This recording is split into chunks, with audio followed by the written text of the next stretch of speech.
Voy a tratar de explicar a Guillermo de Ockham desde Guillermo de Ockham. Incluso voy a leer ciertos pasajes de sus obras para que puedan comprender al autor desde el autor, no desde la visión crítica, que ya habrá tiempo para criticarlo. Cuando acá damos un autor, me interesa siempre, primero, exponer el pensamiento fiel del autor y que luego cada uno pueda discernir si adhieren o no a lo que se expone. Esa es la diferencia entre la educación y el adoctrinamiento. Que puedan conocer el autor. Yo tengo mi visión crítica con el nominalismo, es de público conocimiento, todo realista, todo defensor de la metafísica tomista, toma distancia de Guillermo de Ockham, pero nos vamos a esforzar en entender al autor. Recuerden siempre que entender no es justificar. Entender es comprender las razones que tiene un sujeto para sostener determinado pensamiento y luego poder hacer un discernimiento sobre lo bueno y lo malo que haya allí. Habiendo aclarado esto, recuerden que si hay preguntas, dudas, inquietudes vinculados al autor, directamente levantan el micrófono. No puedo leer a veces el chat, levantan el micrófono y me dicen, esto no lo he entendido.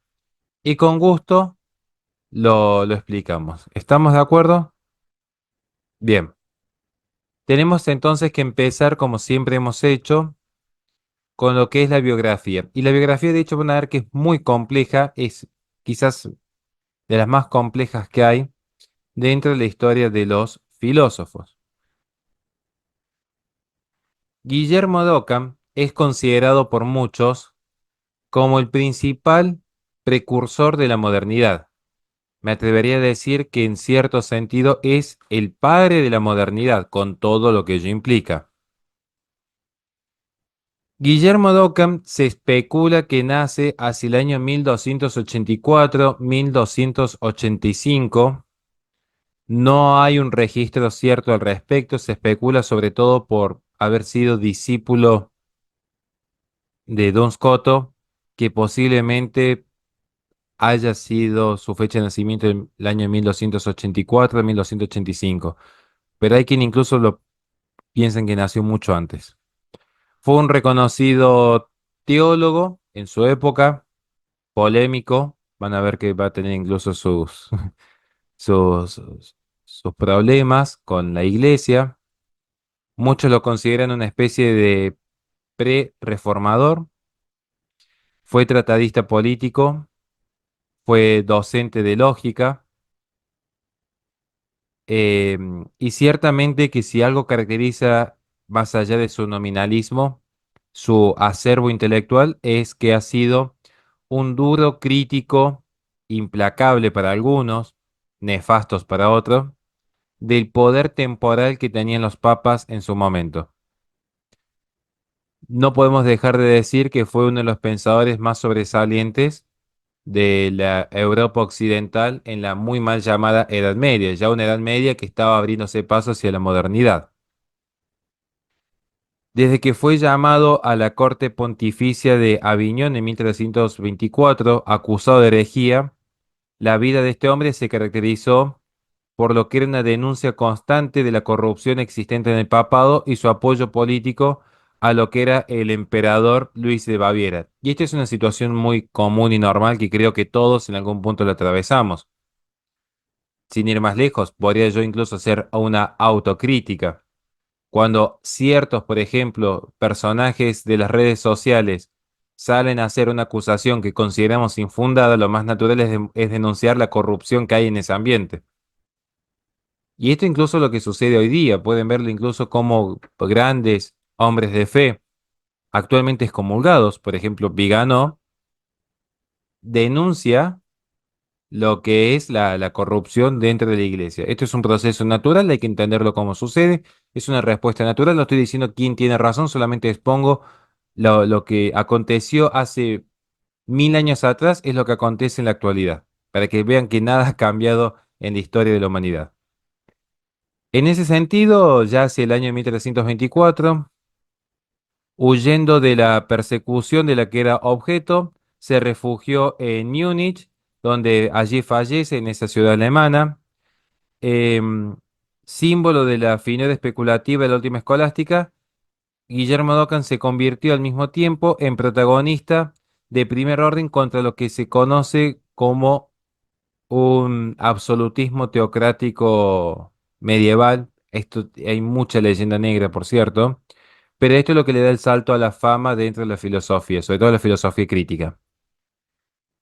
Por más de una razón, es que el franciscano inglés es considerado quizás el más polémico de la Edad Media, incluso por sobre Pedro Abelardo. Ya vamos a ver por qué. Recuérdese que ni Pedro Abelardo, para muchos también un pre-reformador como Duns Scoto, que polemiza contra Santo Tomás de Aquino, nunca llegan a romper con el realismo filosófico. Como, para que se entienda, nunca logran quebrantar la escolástica. Guillermo de Ockham sí lo va a hacer. Era una persona sí, realmente con un intelecto prodigioso, muy estudiado, eso hay que reconocerlo. No fue un pensador improvisado, conocimientos que iban desde el arte hasta las lenguas. No hay muchos datos más para agregar respecto a la biografía. Podríamos decir que hay una controversia respecto a si nació en la villa de Ockham, en el condado de Surrey, cercano a Londres, o si acaso Ockham era el apellido de todo el linaje al que pertenecía. Esto se discute el día de hoy. Se cree que en realidad proviene de la villa de Ockham, para darle sentido a su apellido. Lo cierto es que de joven ya ingresa en el estudio de la filosofía y la teología con la orden mendicante, la orden de los franciscanos, que estaba teniendo un auge en aquel momento. Los franciscanos, en efecto, constituían a finales del siglo XIII una orden religiosa de las de mayor influencia dentro de lo que es la enseñanza universitaria. Allí que van a estar siempre en conflicto, entre comillas, conflicto, va a haber una pequeña disputa siempre con la orden de los predicadores. Los franciscanos, asentados en su comienzo en un medio rural y temerosos de la cultura profana, van a ir asimilando con el tiempo nuevas corrientes de pensamiento cuando empieza a haber una apertura en la universidad hacia otras líneas de doctrinas que venían particularmente del mundo árabe y van contribuyendo a consolidar lo que es una escolástica tardía. Allí van a aparecer personajes como Alejandro de Jales, que dirigió el colegio en París, a San Buenaventura, que llegó a ser canciller de Oxford o y arzobispo de Canterbury, o por ejemplo a Guillermo de la Mare, que son prodigiosos pensadores de aquel momento que van a consolidar la escolástica. En Inglaterra aparece la dirección intelectual de Roberto Grosseteste, perdón, que era un teólogo helenista, es decir, formado en las antiguas filosofías griegas, estudioso de las ciencias, que organizó la escuela de Oxford bajo el auge de los franciscanos, permitiendo el ingreso ahora de otras corrientes de pensamientos que van a influenciar esta escolástica tardía. Esto es fundamental que lo entiendan, porque va a haber ya una influencia de ciertos pensadores griegos. Y no va a ser particularmente el aristotelismo, sino que va a haber ciertas referencias, por ejemplo, a Heráclito, va a haber ciertas referencias a Demócrito, ciertas referencias a Epicuro o Protágoras, que van a empezar a plantear algunos conflictos con lo que era un realismo puro y absoluto como el que sostiene Santo Tomás de Aquino. Aparece incluso Roger Bacon, un filósofo muy conocido, muy renombrado dentro de lo que es el mundo científico, porque Bacon es ciertamente ese pensador que logra asentar las bases de lo que hoy podríamos conocer como el método científico, mucho antes que Descartes. Pero estamos viendo que luego de Guillermo de Ockham, normalmente en la historia y la filosofía se hace un salto de Ockham a Descartes, y muchas veces se olvida Roger Bacon. Y aparece también más tarde Duns Scoto, uno de los principales teólogos de la escolástica.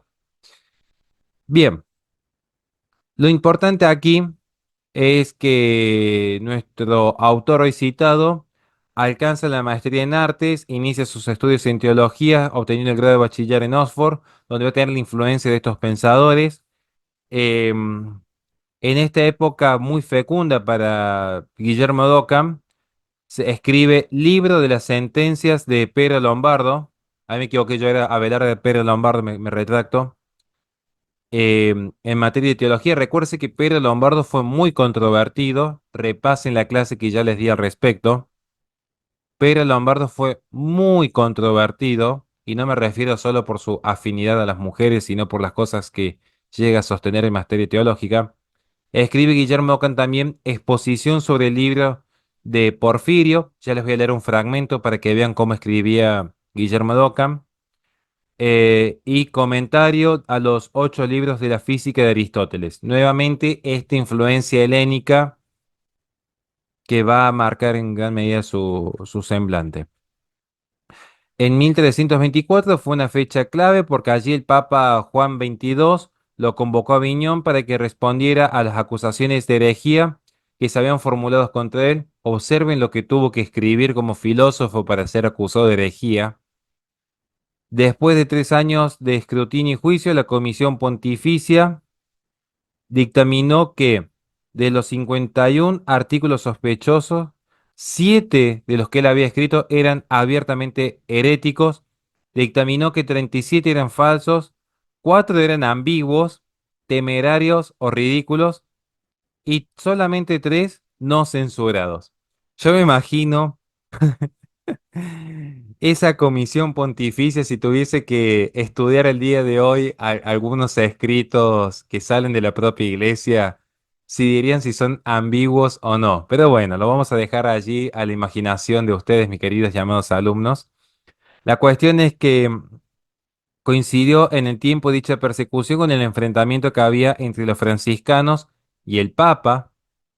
También hay que considerar eso. A veces se piensa que toda la historia de la iglesia se resume a una plena comunión con el obispo en Roma. Créanme que ha sido una historia de muchos conflictos. No estoy promoviendo el separatismo ni la indiferencia, es explicar la historia. Había un conflicto entre el Papa y los franciscanos en aquella época, sobre todo por lo que se entendía el voto de pobreza. No sé si saben que en principio los sacerdotes tienen 3 votos: castidad, obediencia y pobreza. Pero la forma en la que se entiende el voto de pobreza está entre comillas, no quiero, esto sería mejor que lo hable un sacerdote y no yo, pero el voto de pobreza tiene una particularidad en cuanto optativo de acuerdo a la función que ejerce el sacerdote. Porque, por ejemplo, un sacerdote diocesano que necesita administrar una diócesis, que necesita administrar una parroquia, que necesita administrar una feligresía en su iglesia, necesita tener ciertos bienes a su nombre para poder disponerlos y llevar adelante su actividad. Como por ejemplo, comprarse un vehículo con el cual pueden llevar alimentos a los más necesitados, o poder tener un contrato de alquiler a su nombre para poder disponer allí un salón en las actividades parroquiales, por dar un ejemplo simple. Bueno, esta discusión que pueden ver en un sacerdote diocesano hoy, 11 de octubre de 2024, pueden encontrar la misma discusión en aquella época. Esta discusión respecto a cómo entender el voto de pobreza. Y esto generó incluso que se utilizase Guillermo de Ockham, siendo el franciscano más prolífero en sus escrituras en aquel momento, a tenerlo como foco de ataque en ese contexto. ¿Bien? Entonces, el problema se va agravando por parte del sector más cercano al papado, que combatían a los franciscanos, especialmente los más espirituales, los más piadosos, los más religiosos, que defendían que los hermanos menores no debían poseer nada propio ni en común, imitando así a Cristo y los apóstoles, y esto incrementó la crispación en el gobierno del Papa Juan XXII, llegando incluso a encarcelar a alguno de ellos. No voy a dar detalles respecto a lo que se dice en torno a las hogueras del momento, no tiene sentido, pero bueno, esto es en principio lo que me interesaba rescatar. Quiero volver a Guillermo Dockham con algunos datos que me parecen importantes. Em, Debemos resaltar que a pesar de todos estos quebrantos que había con la orden franciscana, Guillermo de Ockham supo encontrar la concentración suficiente para que en 1327 nuestro autor pudiese escribir una de las obras filosóficas más importantes de aquel siglo, la Suma de Lógica. Ya les voy a leer un pasaje también de este libro, que está dividido en tres partes sobre los términos, las proposiciones y los silogismos. A partir de entonces, excomulgado por el Papa e instalado provisionalmente en Italia, se encontró con el emperador Luis de Baviera, con quien tiene una relación muy cercana, que había, que tenía gran legitimidad con su pueblo y encuentra cierto respaldo político a su carrera intelectual. ¿Por qué hago esta introducción? Muchos deben estar pensando por qué le dedico tanto tiempo a la biografía. Porque si no entienden lo que es la persecución del Papa en la visión de Guillermo Doca, no estoy diciendo si fue legítimo o no la persecución, estoy diciendo, si ustedes no entienden que Guillermo Dockham estaba siendo perseguido por el Papa y que encuentra refugio en Luis de Baviera, no van a entender cuando les explique la doctrina política de Guillermo Dockham, o una doctrina política que desde ya anticipo implica la separación absoluta entre la iglesia y el poder terrenal. Ahora, ¿por qué llega a esta conclusión? Porque efectivamente era esa iglesia que a él lo estaba persiguiendo por sus declaraciones heréticas y era ese poder terrenal que a él lo estaba protegiendo y sosteniendo en Italia, hasta que después finalmente por las persecuciones termina en Múnich. Por eso es importante entender la biografía, más allá de los datos anecdóticos que para mí son siempre interesantes y pintorescos, porque no es casual que las personas piensen como piensen. Siempre les dije, yo soy yo en mis circunstancias. Cuando uno entiende las circunstancias, se entiende por qué escribe lo que escribe, por qué un pensador católico en plena Edad Media propondría la separación del poder celestial con el poder terrenal. Y habría que ver entonces qué tipo de relación tenía con cada poder. Tal como pasa, por ejemplo, cuando hemos estudiado, bueno, en mi canal principal, las cartas de Maquiavelo, que hay un giro rotundo en su ideología, pero atiende las circunstancias. Entonces, ¿queda clara hasta aquí la biografía resumida de Guillermo Dockham? ¿Se ha ido entendiendo? ¿Vamos bien? Laura Hernández, Daniel Carvajal, Estefanía, ¿vamos bien? Bien, vamos bien. Bien, y acá entonces vamos a entender en este contexto algo que también creo que es importante remarcar. La presencia de Ockham en Aviñón va a marcar un antes y un después en el conjunto de su obra que queda dividida en torno a dos periodos.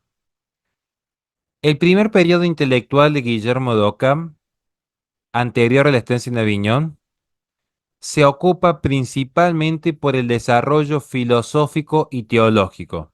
En el segundo periodo, que es cuando comienza la persecución y huida en Aviñón, se va a preocupar por las reflexiones filosóficas y políticas. Por eso, en la primera etapa de su vida intelectual se dedica más al estudio de la teología desde la filosofía y en la segunda etapa se dedica más al estudio de la política desde la filosofía.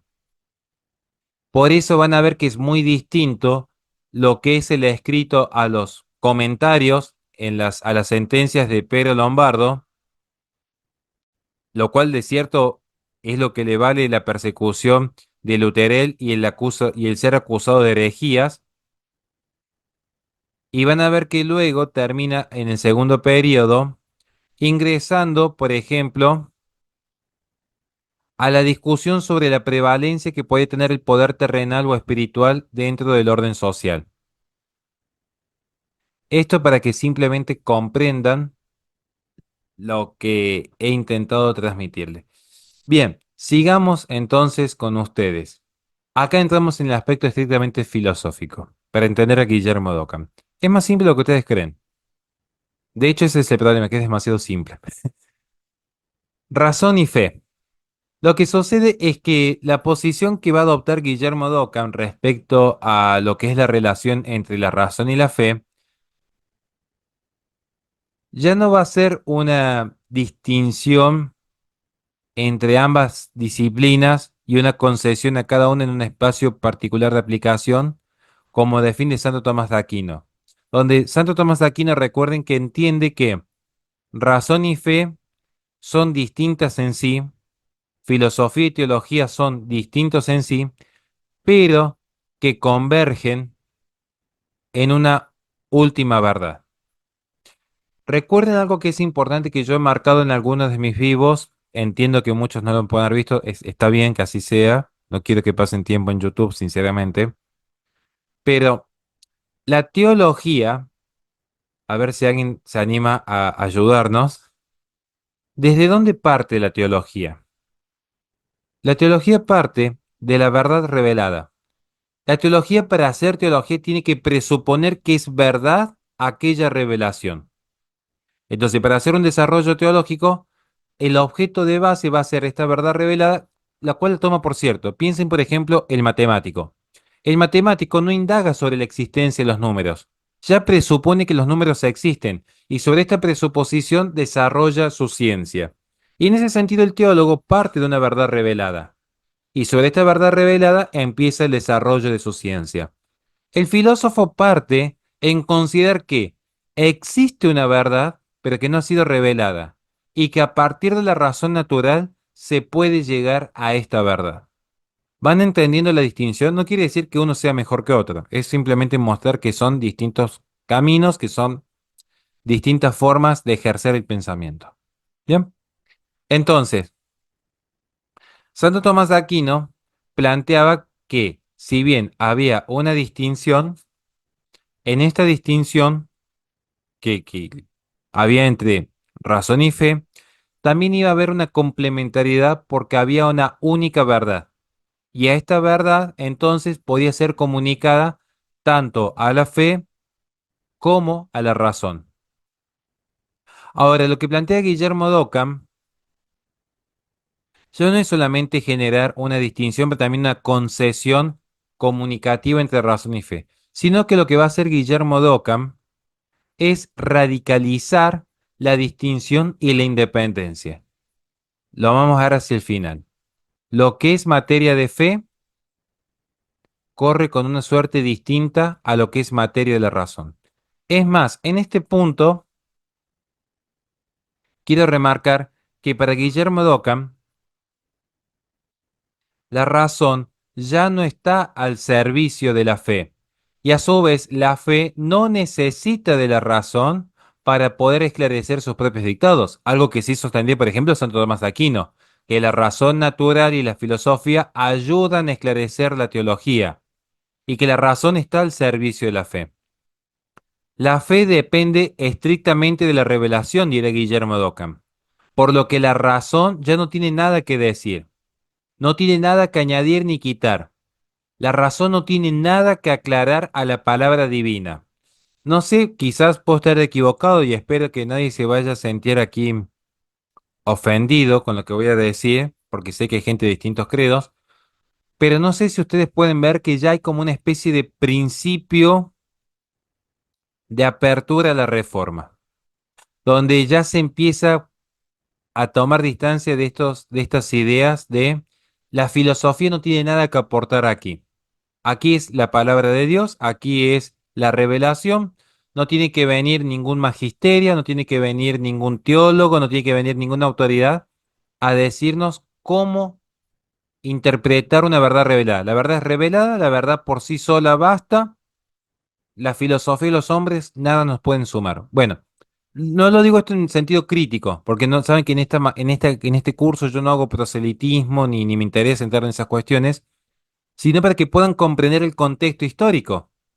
Porque estamos viendo que ya hay un principio de reforma en Pedro Lombardo, que acá se empieza a incrementar un poco. Ya en Duns Scoto había ciertas semillitas dando vueltas filosóficamente, pequeñitas. Acá en Guillermo Ockham parece que se profundizan un poco más hasta llegar finalmente, por ejemplo, a Lutero, por dar un ejemplo. Entonces, hay un camino filosófico. aunque se reniegue de la filosofía. Va, creo yo, y estoy sujeto a correcciones o que me lo puedan marcar si piensan distinto, ¿no? O sea, pero es como yo lo puedo leer. La cuestión es que vemos que la razón, la entiende Guillermo de Ockham, es una facultad otorgada por Dios al hombre. Ockham no niega la razón en sí, porque entiende que la razón sirve para ordenarse en el mundo, para comprender el mundo, para entender el mundo, pero que la razón no tiene nada que tomar de la fe. O sea, la razón puede guiarse de manera independiente de la fe.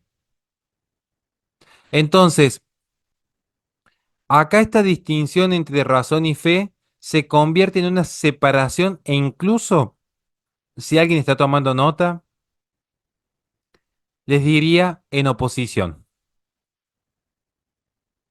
Por eso se va a hablar de que finalmente la teología de Ockham para muchos, para muchos se convierte en una teología mística o incluso en una razón antiteológica. ¿Y esto qué significa? Que aquí se habilita lo que, si alguien quiere tomar nota y le interesa, lo que nosotros conocemos como el voluntarismo. El voluntarismo es esa corriente doctrinal caracterizada por afirmar que hay una preeminencia de la voluntad sobre el entendimiento. ¿Alguien se acuerda de lo que estudiamos con Duns Scoto? ¿Cuál era el factor que hacía que la persona sea verdaderamente libre? ¿El entendimiento o la voluntad? A ver quién se acuerda en Duns Scoto, que fue el maestro de Ockham. ¿Qué es lo que hacía que la persona sea verdaderamente libre? La voluntad. Exactamente. La voluntad es la que finalmente primaba en Duns Scoto sobre la inteligencia. Por eso Duns Scoto toma distancia del intelectualismo moral, porque aún conociendo el bien, hay personas que pueden querer el mal. Entonces, que esto tenía un gran problema incluso en algunos aspectos teológicos, pero Guillermo Dockham hereda ese voluntarismo y lo radicaliza. Radicaliza ese voluntarismo. Incluso esta característica del voluntarismo, no solo que la traslada al ser humano, la traslada a Dios mismo, que ya veremos luego. Y también tiene una posición radicalmente empirista en lo que refiere a la razón. Es decir, Ockham, en el ejercicio de la razón, en el entendimiento humano, en su inteligencia, intus legere, tiene una posición profundamente empirista. ¿Por qué? Porque va a rechazar los principios metafísicos a los cuales se accede mediante la razón. ¿Qué es lo que sucede? Que cuando yo rechazo el desarrollo teológico, es una cuestión de lógica. Si yo rechazo los principios fundamentales de la teología, por ejemplo, el trascendental del ser, estoy rechazando la metafísica. ¿Me siguen hasta aquí? Sí. Si yo rechazo el ser como trascendental, estoy rechazando, porque lo van a entender luego esto. Recuerden que Guillermo de Ockham rechaza la metafísica, ¿no? O sea, rechaza los trascendentales. ¿Cuál es un trascendental? El ser. Si se rechaza la metafísica, que es el estudio de los trascendentales, principalmente el ser, al rechazarse la metafísica, solo queda la física. Entonces, ¿la razón va a llegar a la metafísica o va a quedar solo en el plano de la física? Como queda solo en el plano de la física, es que su posición noceológica es empirista. ¿Se entiende o no se entiende lo que estoy queriendo explicar? Porque es una cuestión de lógica. A ver, siempre doy el mismo ejemplo. Piensen en el vegano con el que yo debatí, que es el ejemplo que siempre se me viene a la mente. Piensen en el vegano con el que yo debatí. Si se rechaza la metafísica, por ejemplo, en el orden de la moral, solamente pueden apelar a una moral construida desde el sentimiento, lo que uno siente, porque lo que uno siente opera en el campo físico. porque la razón que te lleva a la metafísica, que se desprende de la materia en el máximo grado de abstracción, ha desaparecido. En estos días, si alguien está en Patreon, yo voy a subir unas clases que estoy dando a unos alumnitos de introducción a la metafísica, por si a alguien le interesa. Este fin de semana voy a estar subiendo muchas clases a Patreon, además de introducción a la teología. Pero es para que puedan tener estas nociones más o menos aceitadas.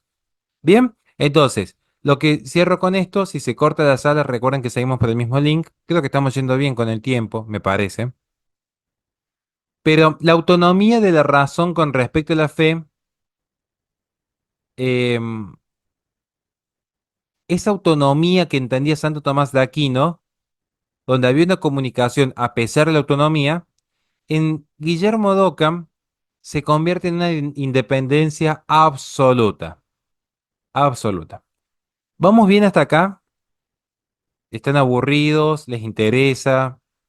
Porque van a empezar a ver que aquí están entendiendo la modernidad. O sea, esta es la apertura de la modernidad. Incluso van a ver que en cierto sentido, cuando vean después, para muchos incluso acá está la génesis de muchos conflictos que tenemos actualmente con algunas ideologías. Me tomo 5 minutos, si me lo permiten, les quiero leer un fragmento porque quiero que vayan al autor. Les quiero leer si me lo permiten, les leo un fragmento del autor para que vean cómo piensa él. Guillermo de Ockham, ¿pueden ser demostrados los artículos de fe? Les pregunto a ustedes, ¿pueden ser demostrados los artículos de fe? Por ejemplo, piensen, ¿alguno de ustedes cree en la Santísima Trinidad? Que es un parte de nuestra fe, ¿no? ¿Qué nos va a decir Guillermo de Ockham? Por ejemplo, ¿no?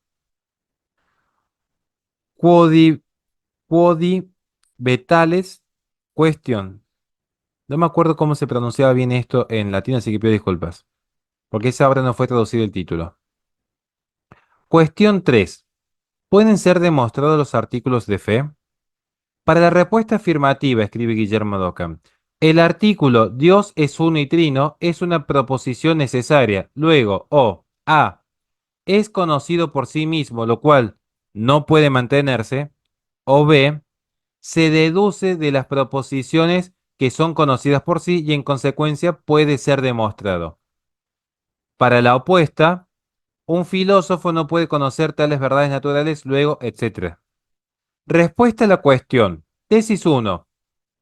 A esta cuestión respondo que ellos, los artículos de fe, no pueden ser demostrados por un peregrino, un cristiano en esta vida, camino al reino de los cielos, dado que no pueden ser demostrados ni por medio de una demostración quia, demostración del efecto a la causa, ni por medio de una demostración propter quid, de la causa inmediata a sus efectos.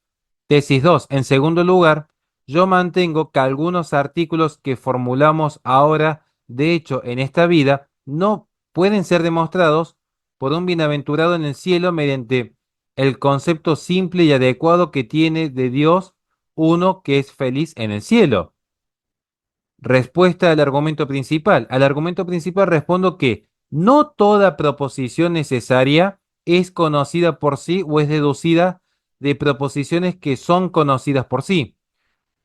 Pues hay algunas proposiciones que son necesarias e inmediatas y sin embargo no pueden ser conocidas con evidencia a no ser mediante la experiencia. Y esto es lo que ocurre en el caso propuesto con respecto a la proposición Dios es una Trinidad. ¿Entienden lo que está escribiendo Guillermo de Ockham? A ver, piensen. Para hacer, esto es lo que quiero explicarle a Guillermo de Ockham. No quiero que piensen como ustedes quieran. Yo solamente quiero explicar a Ockham. Para uno ser cristiano, ¿necesariamente debe aceptar el credo y los artículos de fe de los padres apostólicos? ¿Sí o no? Sí, me dice Itzel que bienvenida Sí, nuevamente al grupo. Nos va a decir que sí. ¿Cuál es el primer artículo de fe que tenemos? El primer artículo de fe. ¿Cuál es nuestro primer artículo de fe? Creo en Dios poderoso, creador del cielo y de la tierra. Y en ajá, Jesucristo, su único Hijo, nuestro Señor. Bien. ¿Cómo diríamos? Creo en un Dios que es uno y trino, en la versión más extensa, porque hay dos credos, ¿no? Creo en un Dios que es uno y trino. Para yo ser cristiano, ¿debo creer o no debo creer en un Dios que es uno y trino? ¿Sí o no? Sí, me dice mi hermano Naum. La cuestión es, acá lo que pregunta Guillermo Docan es, ¿puedo demostrar? Esa es la palabra. ¿Puedo demostrar el artículo de fe? Porque lo creo, por fe. Pero ¿puede mi inteligencia demostrarle a otra inteligencia? ¿Puede un peregrino, que somos nosotros los cristianos que estamos transitando este valle de sombras y lágrimas, demostrar la Santísima Trinidad? Sí, podría, porque si la fe verdadera, la razón por instrumento tiende a revelarla.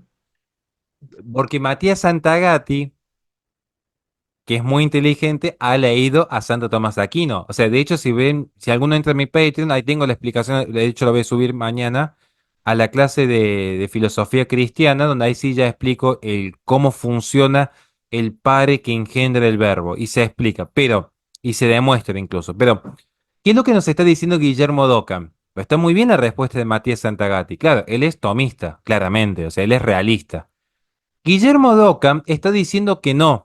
Guillermo Dockham, en lo que yo le leí, dice no, porque no hay una evidencia. La única forma en la cual yo podría demostrar X es que yo tenga la experiencia. Por eso les repito esta parte que dice aquí. Dice, y sin embargo no pueden ser conocidas con evidencia a no ser mediante la experiencia. ¿Y cuando uno tiene la experiencia de la Santísima Trinidad, según Guillermo Ockham? Cuando muere y tiene la visión beatífica. Hasta que no haya un alma en el cielo que tenga la experiencia de la Santísima Trinidad, en la tierra no puede ser demostrada según Guillermo Ockham. ¿Por qué? Porque solo podemos evidenciar aquello de lo cual tenemos experiencia. Si no tenemos experiencia en la Santísima Trinidad, no la podemos evidenciar en esta tierra. Solo el alma que está en el cielo tiene la experiencia de la Santísima Trinidad. ¿Se entendió o no se entendió el conocimiento según la experiencia? La diferencia entre el alma que está en el cielo y el alma en la tierra. ¿El alma en la tierra tiene experiencia de la Santísima Trinidad? Guillermo Dockham dice no, entonces no la podemos evidenciar. Si no se puede evidenciar, quiere decir que no pueden ser demostrados. ¿Vamos entendiendo todo hasta aquí? ¿Vamos bien? ¿Se entendió esta parte? ¿Sí o no? Hay una pregunta, Sí. Mijail, lo escucho. Profesor, pero al decir eso, negaría la fe, ¿verdad? Según Guillermo Dockham, acá estamos explicando a Guillermo Dockham, cada uno que piense como puede, como le salga, pero según Guillermo Dockham, no, uno diría no, porque la fe es un acto de la voluntad. Entonces, aunque yo no pueda demostrar, porque ese es el punto, acá está muy bien la pregunta, ¿qué diría Guillermo Dockham? Guillermo que dice, no, justamente, yo no puedo demostrar la Santísima Trinidad, pero creo en la Santísima Trinidad. ¿Por qué creo en la Santísima Trinidad? ¿Por un acto de la razón o por un acto de fe? Y él dice, no, por un acto de fe. Bueno, porque es un acto de fe, creo, pero no es demostrable mediante la razón. De hecho, yo estoy en contra de estas tesis, pero las entiendo porque si nos ponemos a pensar, el 99% de nuestro conocimiento lo obtenemos por fe. A ver, ¿quién de ustedes ha estudiado en profundidad a Guillermo Dockham en su vida? Lo ha estudiado así, pero en profundidad. ¿Itzel estudió en profundidad a Guillermo Dockham? No, ¿Nahum? ¿Matías Santagati? ¿Laura Hernández? no.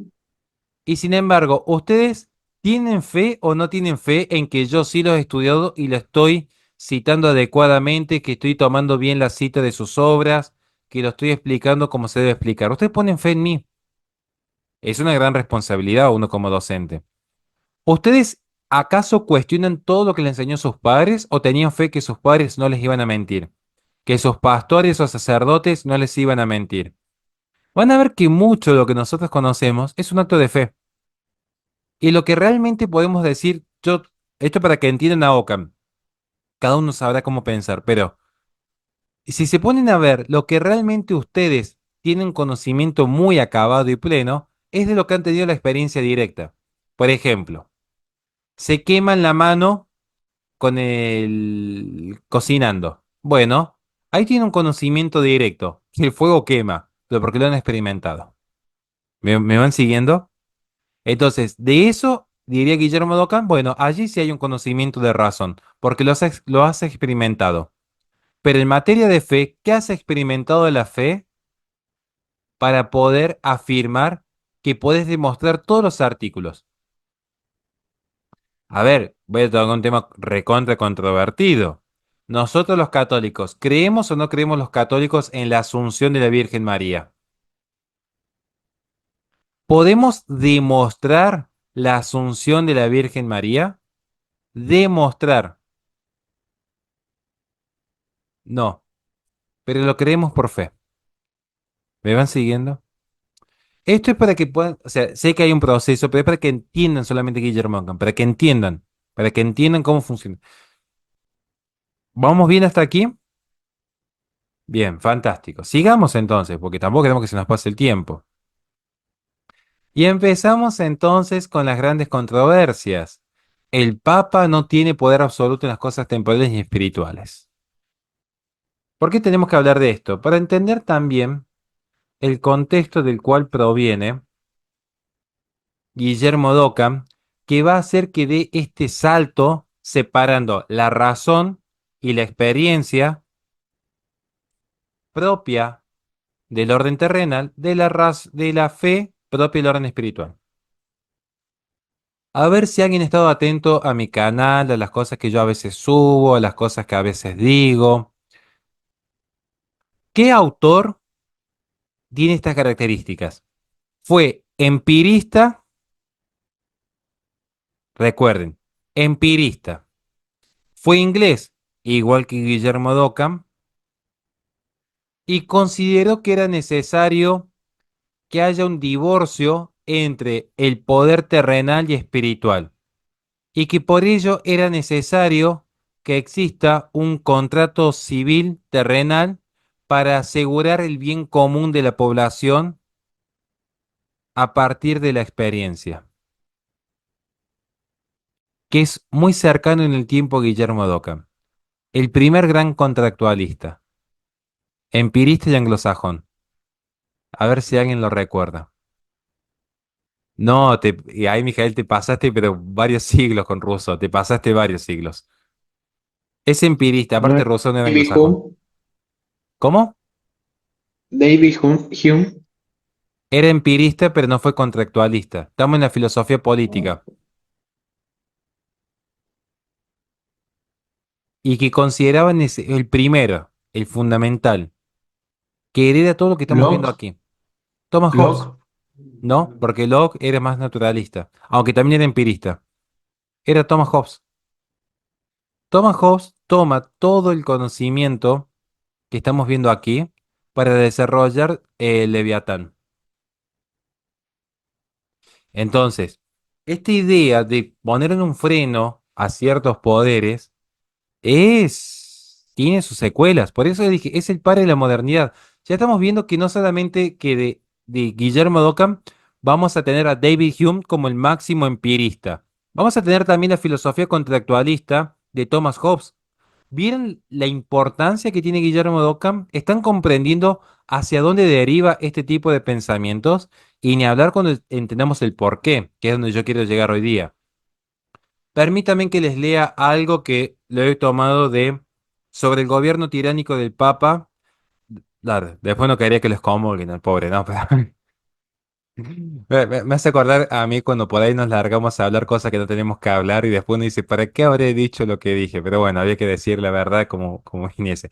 No estoy diciendo que Guillermo Ockham haya dicho la verdad, estoy diciendo que a veces uno en el hacer filosófico dice cosas que molestan.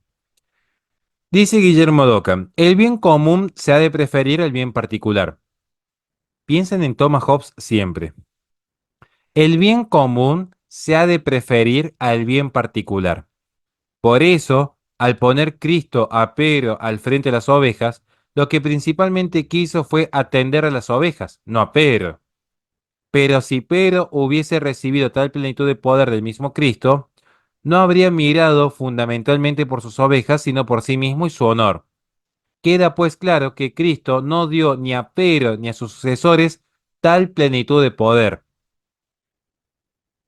Vayan pensando y reflexionando sobre lo que está diciendo. Esto se puede confirmar y apoyar desde la razón de muchas maneras. El gobierno apostólico papal no fue instituido menos para la utilidad común de los fieles que el gobierno civil secular moderado y justo para la utilidad de los súbditos. Gobierno que, según los estudios del mundo en materia política, fue instituido para beneficio de los súbditos.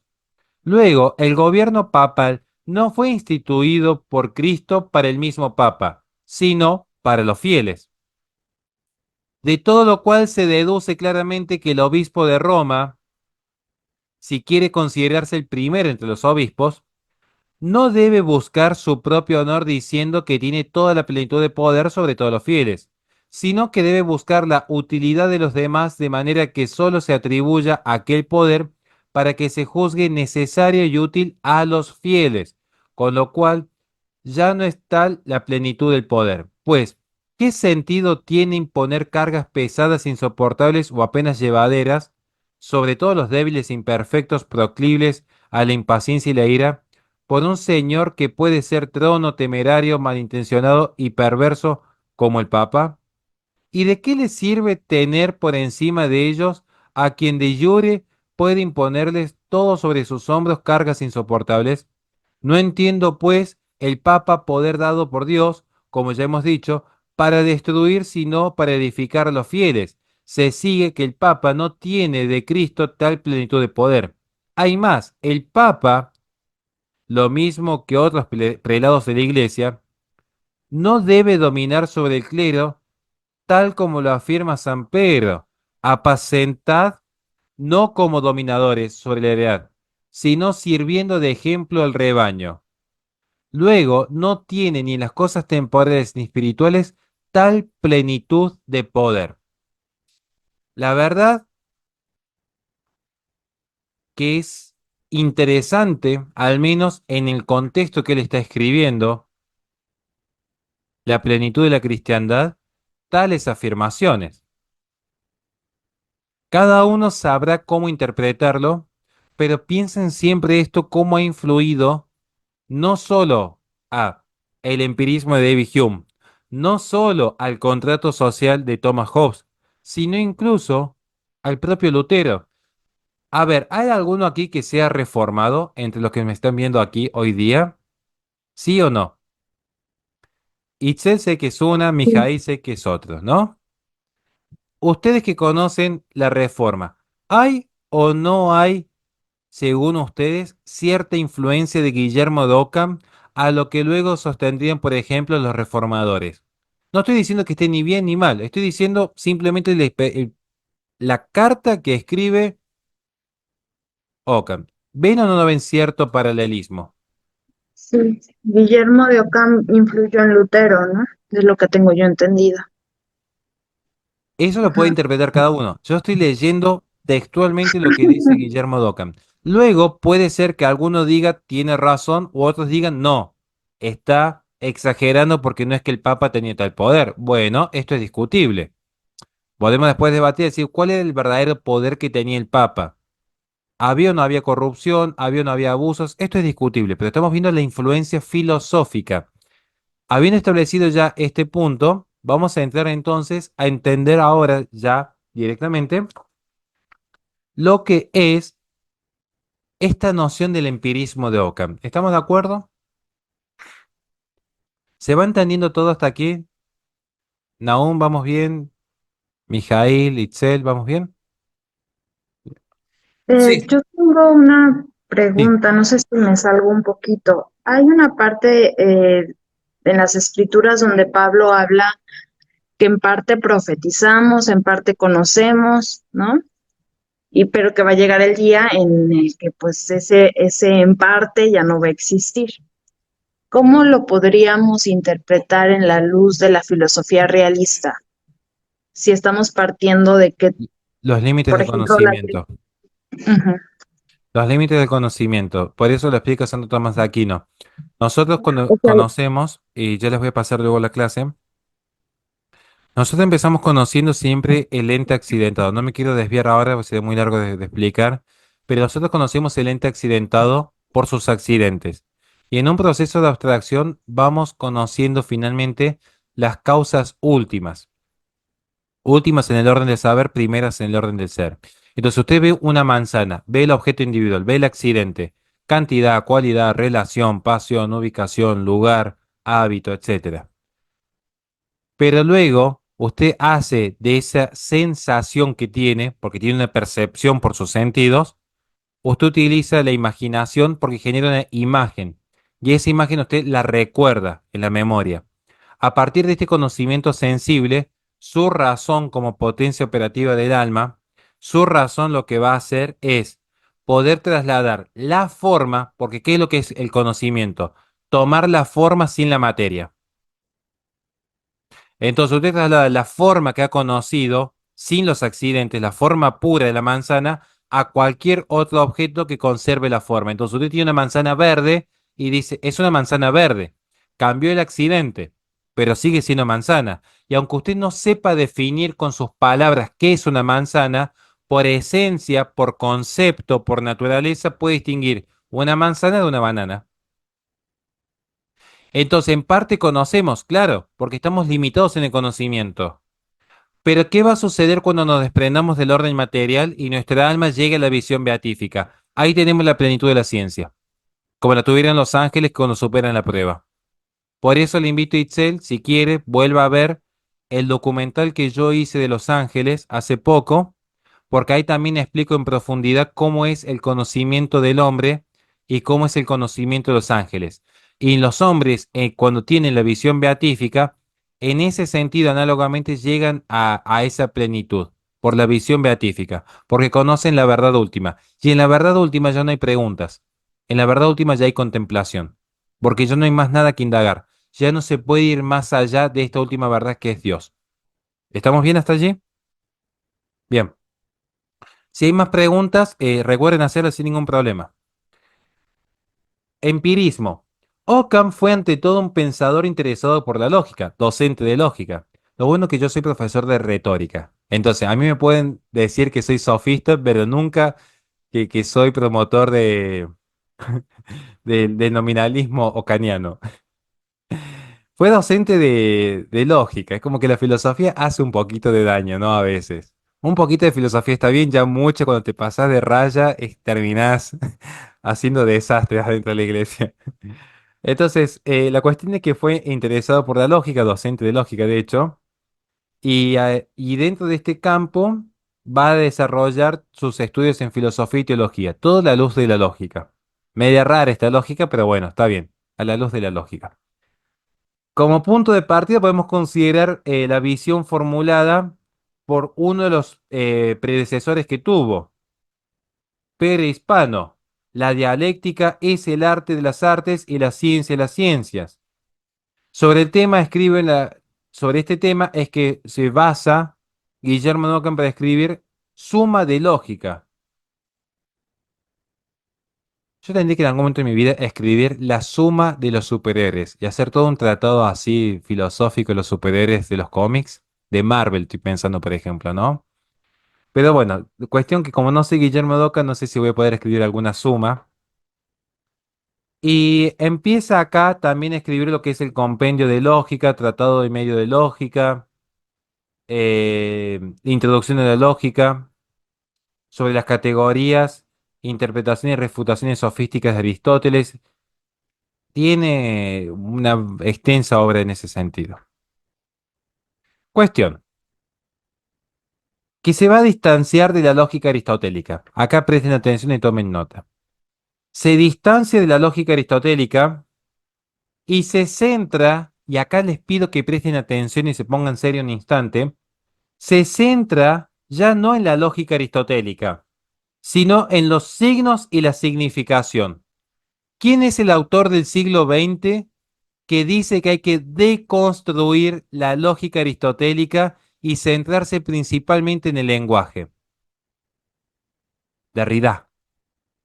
¿Es que acaso Derrida, el autor de la deconstrucción, que no es hablar con la letra E, es rechazar la lógica aristotélica. Derrida, en el siglo XX, ¿acaso estaba innovando o estaba tomando las tesis de Guillermo d'Occam? Piensen ustedes, evalúenlo.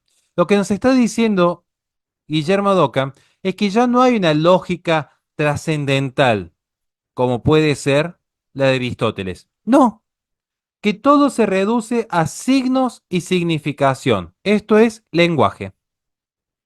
¿Van entendiendo hacia dónde va la modernidad? ¿Van entendiendo el mundo actual? Esto en el siglo XIII fue ciertamente eh, revolucionario, ¿no? O sea, y aparecen algunos también que van a seguir esta línea. Pedro Hispano, Guillermo de Sherwood, Juan Buridán. Es lo que se conoce como la lógica de los modernos. La lógica de los modernos. También se los clasifica como terministas porque prestan atención a las propiedades lógico-semánticas de los términos. Empiezan a atender más a los términos y no a los principios aristotélicos. El término es para Guillermo d'Occam lo que entra o puede entrar como parte en una proposición. Y esto se da en tres niveles: oral, escrito y conceptual. El nivel oral y el nivel escrito son convencionales. Por ejemplo, una mesa que puede ser mesa o table. Son convencionales. ¿Por qué la O tiene forma de circulito y no tiene otra forma? Bueno, convencional. No hay nada universal que nos diga que la O deba tener esa forma y no otra, ese dibujo redondo y no otro. No hay nada universal que nos diga que la palabra mesa no pueda ser table o cualquier otra palabra. ¿Me van siguiendo hasta aquí porque es convencional? ¿Sí o no? ¿Se entiende por qué es convencional lo oral y lo escrito? ¿Por qué nosotros hemos decidido atribuir, por ejemplo, qué letra es la que yo acabo de subrayar aquí? A ver, ¿qué letra es la que acabo de marcar aquí? L. Una L. L. Ahora, ¿hay algo universal que diga que la L debe ser así? O si yo voy, por ejemplo, al chino mandarín, tiene otro diseño la L. Ahí se van a dar cuenta, no hay nada universal. ¿Por qué yo digo, por ejemplo, esta palabra que acabo de escribir aquí? ¿Qué significa la palabra que acabo de escribir? La palabra es sola, pero ¿qué significa? Puede ser un saludo. ¿Vamos bien? Ahora, ¿por qué esta palabra y no, por ejemplo, esta otra?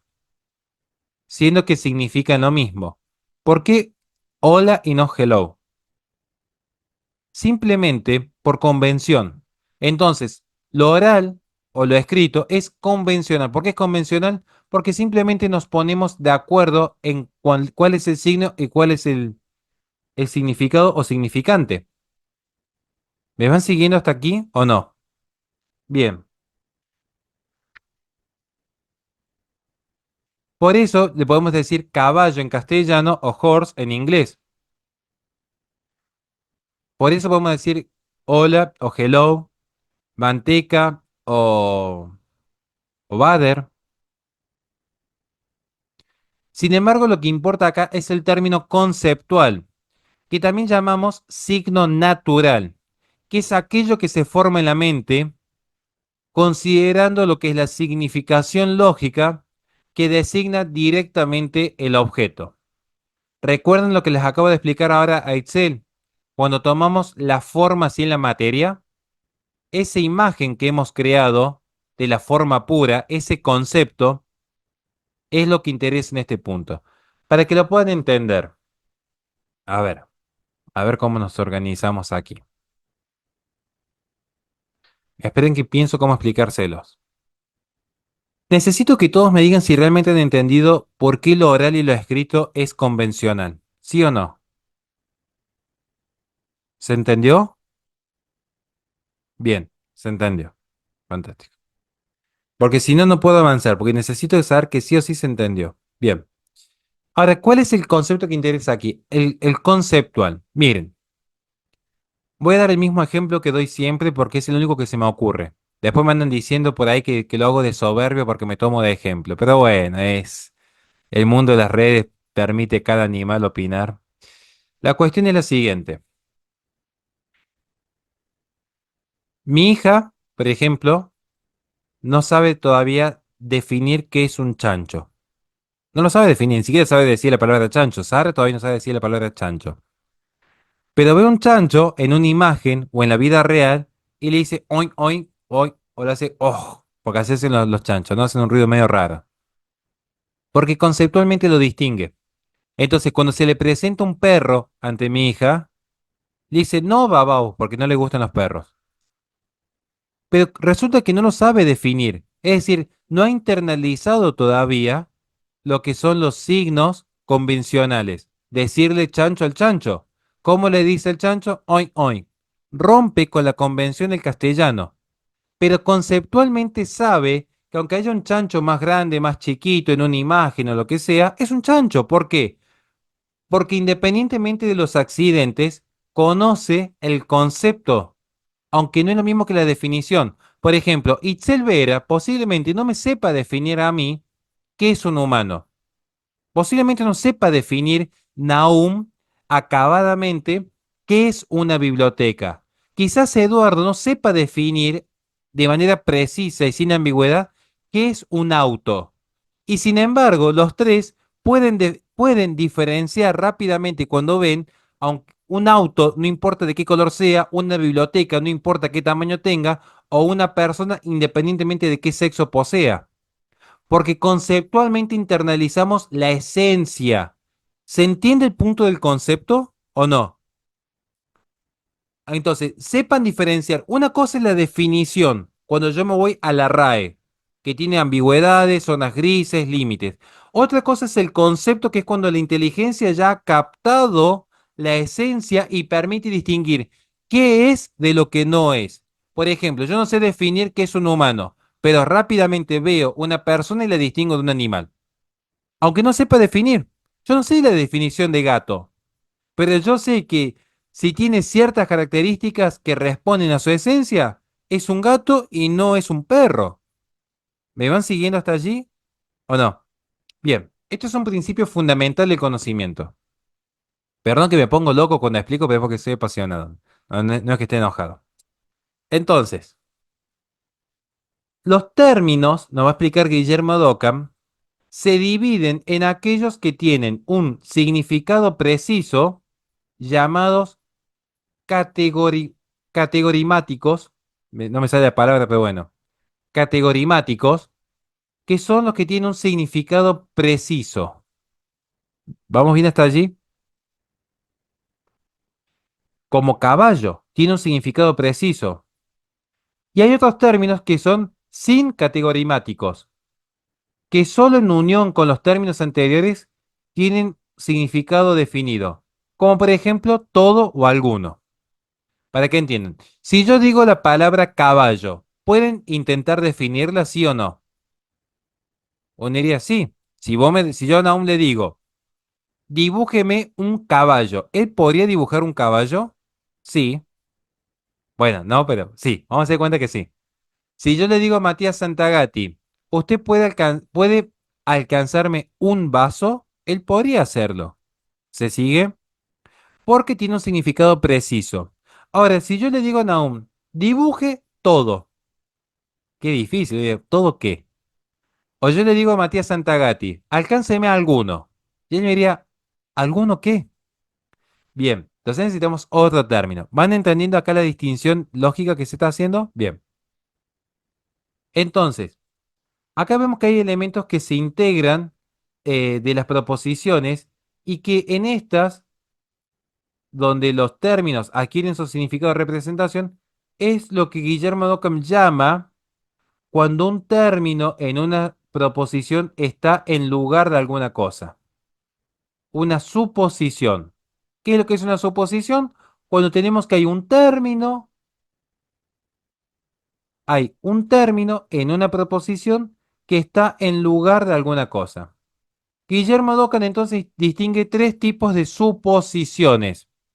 la suposición personal que representa un individuo, por ejemplo, ese caballo cabalga, la suposición simple, que supone un concepto e implica una multiplicidad de individuos. Como que yo dijese el equino, los equinos, que refieren una multiplicidad. Si yo digo el ganado bovino, el ganado equino, el ganado vacuno, hay una multiplicidad de individuos, pero lo estoy refiriendo de manera simple. Hay un concepto que abarca múltiples individuos, como la humanidad, que abarca múltiples humanos, pero el concepto es uno. Por eso es una suposición simple. Y luego hay una suposición material. Esto es, supone un término oral o escrito y está en lugar de sí mismo. Por ejemplo, caballo es un nombre. Y esto es lo que le interesa a Guillermo Dockham. Y esta es la parte más difícil de explicar. ¿Qué significa esto de que hay un término oral y escrito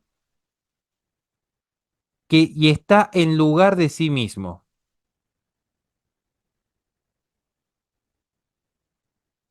Cuando yo escribo caballo, ¿a qué me estoy refiriendo? A ver, piensen ustedes. Porque acá tenemos la cuestión convencional. Este es lo más difícil de entender. Cuando yo digo caballo, ¿a qué me refiero? Piense cada uno. Porque estoy usando un signo. Si yo ahora agarro aquí y les escribo a ustedes esto, para que lo puedan entender. A ver si alguien me ayuda a leerlo. ¿Qué estoy escribiendo?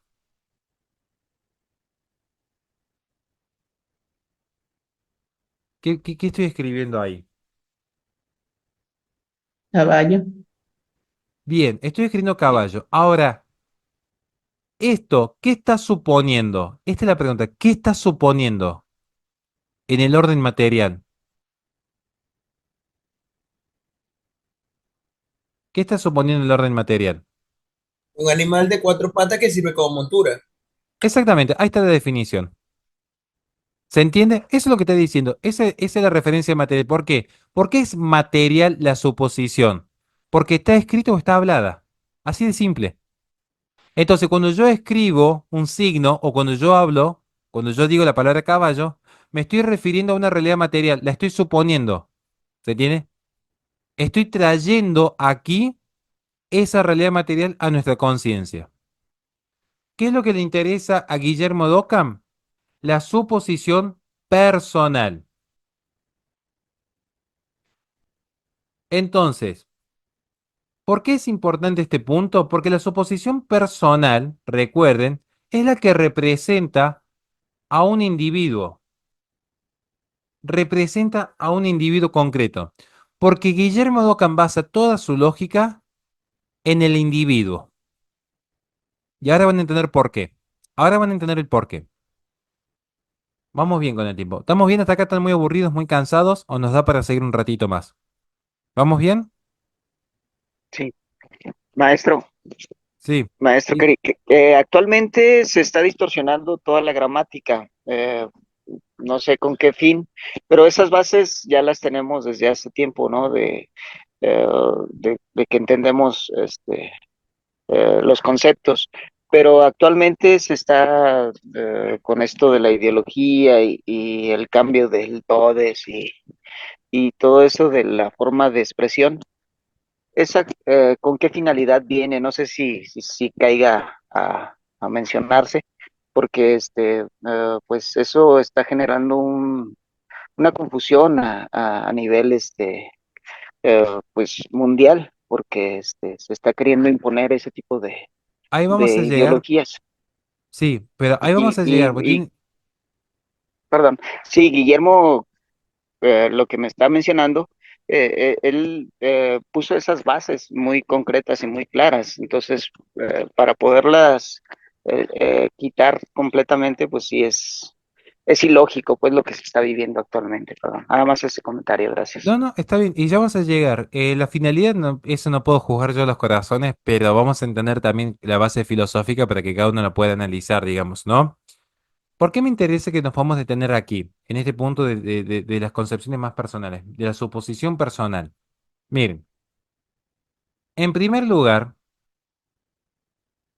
tenemos que pensar en la siguiente pregunta. ¿Cuál era su posición acerca del debatido problema de los universales? ¿Se acuerdan que Pedro Lombardo negaba en cierto sentido los universales? Los que estuvieron en esa clase. ¿Se acuerdan cuando estudiamos a Pedro Lombardo y el problema de los universales?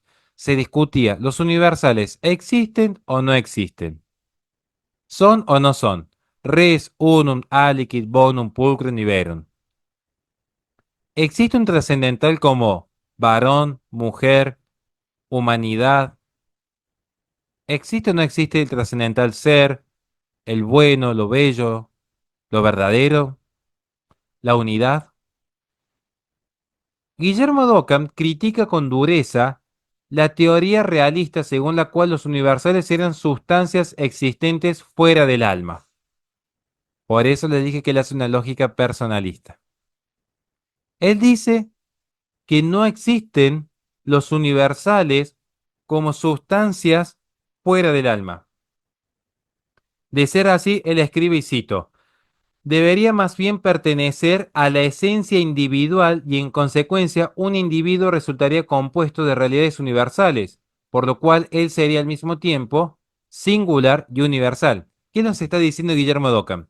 Si los universales existen, en nosotros habría universales, ¿sí o no? Pensemos. ¿Cuáles son ejemplos de universales? Res, unum, aliquid, bonum, pulcrum, verum. ¿Me siguen? Entonces, ¿hay o no hay universales en mí? ¿Qué dicen ustedes? ¿Habrá o no habrá un principio de verdad ontológica, un principio de bondad ontológica, un principio de bondad ontológica, de unidad, de distinción, de ser universal? ¿Sí o no? ¿Qué opinan? En mí. No digo que haya belleza, porque no hay que mentir, pero al menos un mínimo de verdad o de bondad. ¿Puede haber o no puede haber? Diríamos que sí. Bien. ¿Qué dice Guillermo Dockham? Que no. Porque yo soy un ente singular o yo soy un ente universal. ¿Qué soy yo? ¿Yo soy un Dios universal o soy un ente finito y singular? Acá alguien ya dio la respuesta, un poquito. Pero yo soy un ente singular. Entonces, ¿qué diría Guillermo Ockham? Yo no podría ser singular y universal al mismo tiempo, principio no contradictorio, o sea, habría un problema. Pero también Guillermo Ockham rechaza la universalidad de los conceptos defendida, por ejemplo, por Alberto Magno, por Santo Tomás de Aquino o incluso el propio Don Scoto. Ni siquiera hay conceptos universales, no solo universalidad en términos metafísicos. El universal, dice Guillermo Dockham, el universal es un concepto, mientras que lo individual es una cosa que realmente existe. Para que lo entiendan, yo, Horacio Giusto, de carne y hueso, existo. Los conceptos no son tangibles, si lo quieren ver en ese sentido. Cito a Guillermo Dockham. Todo universal es predicable de muchas cosas, pero solo un concepto de la mente o bien un signo instituido por convención es naturalmente predicable y no una sustancia. Por consiguiente, solo un concepto en la mente o un signo convencional es universal. Solo un signo convencional es universal, no una sustancia. En última instancia, dichos conceptos están vacíos de realidad. Podemos definirlos como signos que remiten a otras cosas, es decir, son intencionales, es decir, son una reducción del lenguaje. Entonces, respecto al conocimiento, Guillermo Dockham distingue dos clases de conocimiento, el intuitivo y el abstractivo. El intuitivo es la aprehensión inmediata, sensitiva o intelectiva de una cosa como existente. Yo, por ejemplo, que acabo de saborear mi mate que se me ha enfriado el agua. Y eso me pone de mal humor. Se deja de lado, por lo tanto, la dicotomía aristotélica según la cual el intelecto captaba el universal mediante un proceso de depuración en las facultades imaginativas, mientras que la sensación captaba lo singular. Esto recuerden la clase de Aristóteles. En Guillermo de Ockham, de la aprehensión se pasa al juicio de la existencia de lo captado. La evidencia garantiza la verdad de la intuición. Es el conocimiento inmediato, intuitivo, directo. El conocimiento abstractivo, según Guillermo de Ockham, se prescinde de la existencia o no del objeto que es abstraído de una multiplicidad de singularidades. Lo que Ockham quería decir entonces, en este caso, es que no hay un objeto abstraído diferente de la cosa real. No se puede abstraer algo diferente de lo real. En resumen, conocer intuitivamente es conocer la cosa en sí misma, mientras que conocer de manera abstracta es conocer la cosa a través de una representación mental que se ha tomado de otra cosa. Solo el poder absoluto de Dios podría causar la intuición de un objeto no existente. Se trata en este caso de un razonamiento puramente hipotético, basado en la afirmación de que Dios puede hacer todo lo que no implique contradicción, o sea, lo que se llamaba la potencia absoluta de Dios. ¿Me van siguiendo hasta aquí, sí o no? ¿Alguien tiene dudas de lo que se explicó hasta ahora o vamos bien? Y si se corta la sala, volvemos a entrar. Yo tengo una duda. ¿Él cómo Sí. justificaría, por ejemplo, una obra de arte que hace un artista, que el artista primero la piensa, no tiene conocimiento sensible de algo particular y después lo pone en la materia, por ejemplo? O el razonamiento, o un par Muy de bien. cuestiones que sensibles. ¿Cómo la piensa el artista? Deme un ejemplo. ¿Cómo la pensaría un artista sin haber recurrido a una experiencia previa sobre lo que quería hacer? Si yo quisiera dibujar un dragón, según Guillermo Dockham, tenía que tener la experiencia previa de un cocodrilo, de un águila y de un lanzallamas, y a partir de allí, en mi imaginación lo abstraigo para generar una noción conceptual de un dragón. Pero es porque previamente partí de la experiencia anterior. ¿Se entiende? Sí. Él no niega el pensamiento, dice, lo pensás porque previamente tenés un conocimiento anterior aprendido y aprendido a partir de la experiencia. Porque alguien te dijo cómo era un dragón y vos lo pudiste dibujar. ¿Se sigue o no? Hasta aquí. Estoy tratando de entender. Entonces, el nominalismo se centra más en los accidentes que en la esencia. Más que en el accidente, en la existencia individual. Ahora la voy a explicar. Está muy bien su pregunta. En cierto sentido, sí, pero no es que se centre en el accidente, porque la noción de accidente y sustancia es una noción propia de los realistas, y él toma distancia. Es que para él no existen los accidentes, existe el individuo nomás, como existencia real. ¿Me sigue?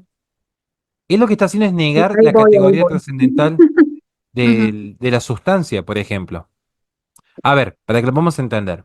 La primacía que le está dando Guillermo Dockham al conocimiento intuitivo y la aprehensión de lo individual le lleva a resaltar en su filosofía el empirismo frente a una tradición basada en la metafísica o el esencialismo. La que pregunta Itzel. Él va a negar la noción de las esencias. Él va a quedarse en lo individual. Como precursores de esta línea de pensamiento están, por ejemplo, cierto naturalismo aristotélico, la ciencia árabe, la matemática, la orientación empirista iniciada en Oxford por Grosseteste.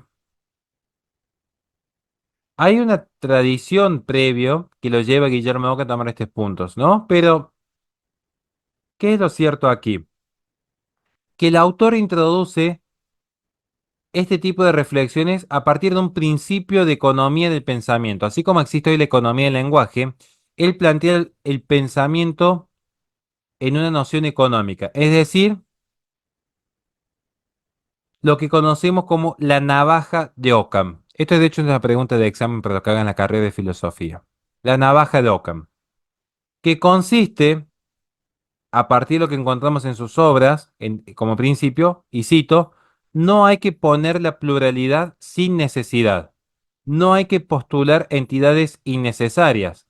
En vano se hace por muchos lo que puede hacerse por poco. No hay que multiplicar los entes sin necesidad. Estas son citas textuales de Guillermo de Ockham. A Ockham se le debe una aplicación sistemática a aspectos muy diferentes del pensamiento, físico, lógico, metafísico y teológico, en el terreno que ahora nos ocupa, en este caso concreto estudio de naturaleza, donde se subraya el principio de posibilidad y el de verificación empírica de los fenómenos en contra de una tendencia a sustancializar categorías y conceptos que, según el propio Guillermo de Ockham, son productos de un lenguaje, son productos de signos y convenciones en última instancia. Veamos dos casos concretos. Respecto de las causas, aunque es posible conocer una cosa, vamos a ver este ejemplo. Aunque es posible conocer que una cosa tiene su causa, no podemos probar esto por un razonamiento abstracto, sino por la experiencia concreta. Cito sus palabras. No intentando explicar en general qué cosa sea la causa inmediata, afirmo, sin embargo, que pasa que alguna cosa le sea causa inmediata, basta que cuando aquella cosa absoluta esté presente se dé efecto, y que cuando ella no está presente, en paridad de todas las demás condiciones y disposiciones, el efecto no se dé. Esto en el comentario libre de las sentencias. Lo que se está marcando acá como un simple ejemplo es que nosotros, ¿cómo llegamos a conocer la noción de causa y efecto? Por experiencia. Y por experiencia vemos que si se carece del antecedente, se carece del consecuente. Solo porque lo hemos experimentado, solo porque hemos tenido acceso a ese fenómeno en particular.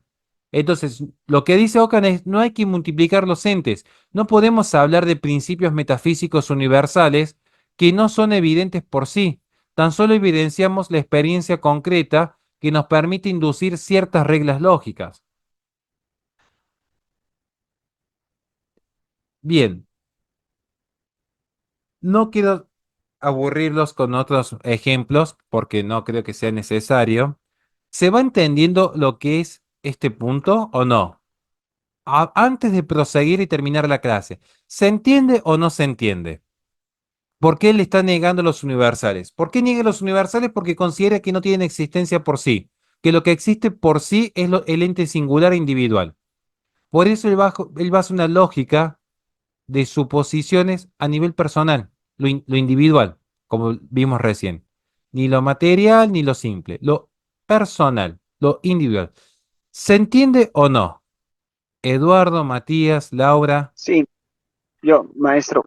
Eh, a ver, el concepto que yo entendí es que, por ejemplo, si yo tengo una idea de lo que soy, se dice que puedo decirlo que, por ejemplo, yo soy Napoleón, no soy Napoleón Bonaparte. Entonces yo tengo esa idea y esa creencia, pero eso no lo puedo hacer universal. Entonces, pues eso se pierde. Pero hay entes o ideas que son universales que se manejan a través de los tiempos, que inclusive pues se vuelven eternos, pues cuando ya se vuelven algo concreto.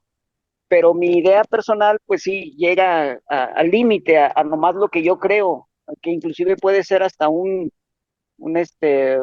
ah, una psicosis que puedo yo mismo vivir, yo mismo crearme un mundo, una situación. Probablemente, bueno, así es como yo estoy entendiendo, así es como Guillermo Dockham quiere dar a entender eso, que las ideas personales llegan a un límite a tal grado de que lo que uno nada más entiende y comprende, pero ciertas ideas universales, si yo no tengo el concepto, como lo mencionaba, de causa y efecto, si no lo comprendo, si no lo entiendo, pues no lo puedo ni siquiera ni aplicar, ni siquiera A ver, entender o concebir. vamos por parte. No sé si me, me Quizá- emboruqué más. Sí. vamos por parte, vamos un poquito más despacio. Mire, lo que está diciendo Guillermo de Ockham no es que no exista la lógica per se como como concepto, porque él era docente de lógica. Lo que le está diciendo es, primero, acá la discusión, por eso le dije, tienen que venir a estas clases habiendo estudiado las clases anteriores, sí o sí, porque si no se van a perder. Acá hay una discusión abierta sobre la existencia de los universales. ¿Los universales existen o no existen? Esta es la discusión. Lo que va a decir Guillermo Dockham es que aquello que nosotros conocemos por universal, en realidad es producto de los conceptos mentales que vamos desarrollando a partir de encontrar ciertas coincidencias y ciertas concordancias en la experiencia. Entonces yo voy encontrando que en la experiencia tengo, por ejemplo, la experiencia de lo bello. Entonces empiezo a aplicar el trascendental belleza a todo lo que existe en distintos grados.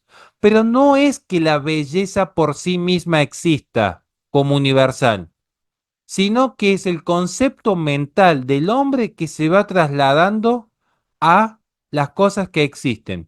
Pero ¿qué es lo que existe?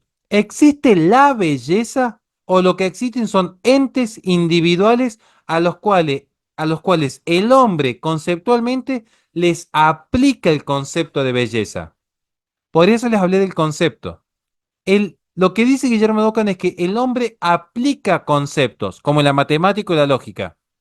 Pero no quiere decir que el número 2 exista por sí mismo. No quiere decir que el principio de no contradictorio exista por sí mismo y esté paseando así allí en la calle Colón y General Paz. No quiere decir que la bondad, la belleza, la humanidad tengan esa carga ontológica propia, como le diría Platón, o que sea ese universal como que existe en las cosas, como lo plantea Santo Tomás de Aquino. Son simplemente conceptos mentales que podrían ser otros. Y ese es el tema, que podrían ser otros. Porque si son conceptos mentales, no son necesarios, son contingentes.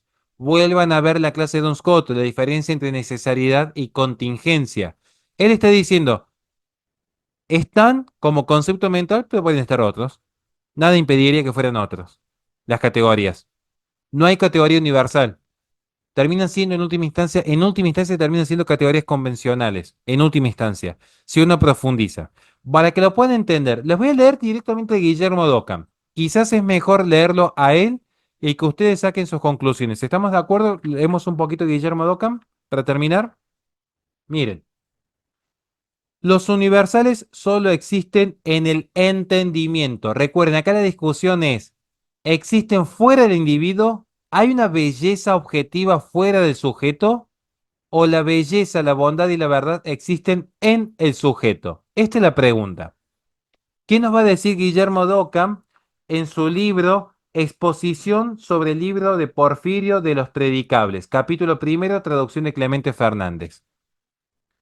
Los géneros y especies, la esencia, para que lo puedan entender, las formas, los géneros y especies no existen fuera del alma, sino que existen solamente en el entendimiento, ya que no son más que ciertas intenciones o conceptos formados por el entendimiento que expresan las esencias de las cosas y las significan, y que no son ellas mismas, como el signo no es su objeto significado. ¿Van entendiendo hasta aquí lo que está diciendo? Vuelvo a repetir, los géneros y especies no existen fuera del alma. ¿Qué nos diría Guillermo Dockham? La humanidad como concepto, ¿existe fuera del entendimiento humano? ¿O la humanidad es algo que existe, según Guillermo Dockham, solo en nuestra inteligencia? Para que lo piensen. ¿Qué diría Guillermo Dockham? Guillermo Dockham diría que Solo nuestra solamente existe, inteligencia. exactamente, solo en nuestra inteligencia. Guillermo Dockham nos diría, los géneros y especies existen solamente en el entendimiento, porque no son más que ciertas intenciones, no son más que conceptos formados por el entendimiento que expresan las esencias de las cosas y las significan, ya que no son las mismas, como el signo no es su objeto. ¿Qué tengo yo en la mano? Un celular.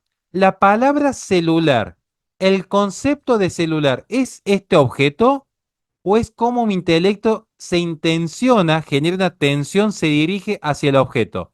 Piensen, si yo digo celular y defino celular y tomo noción del celular, eso que está en mi mente, ese concepto de celular, ¿es este celular concreto que tengo en la mano o no? ¿Qué dicen ustedes? Que no, que es un Para- concepto que vos creaste en la cabeza. Exactamente, el concepto que yo tengo en mi cabeza, ¿es el objeto concreto o son dos cosas distintas? Por un lado está el concepto dentro de mi cabecita y por otro lado está el objeto aparte de mí. Eso está diciendo Guillermo Dockham. ¿Van siguiendo hasta aquí el razonamiento o no? Él dice que los conceptos tampoco son parte de las cosas, ni más ni menos que las palabras no son parte de lo que significa, sino que son ciertos predicables de las cosas, no tomados por sí mismos, porque cuando el género se predica a la especie, el género y la especie no se toman por sí mismos, ya que no tienen suposición simple, sino tienen una suposición personal. Y así suponen o se toman por sus significados que son cosas singulares. Tales géneros y especies se predican de las cosas tomadas por ellos por las mismas cosas que significan. Esto sé que es un poco engorroso. Esperen, tengan paciencia, así se lo explico bien.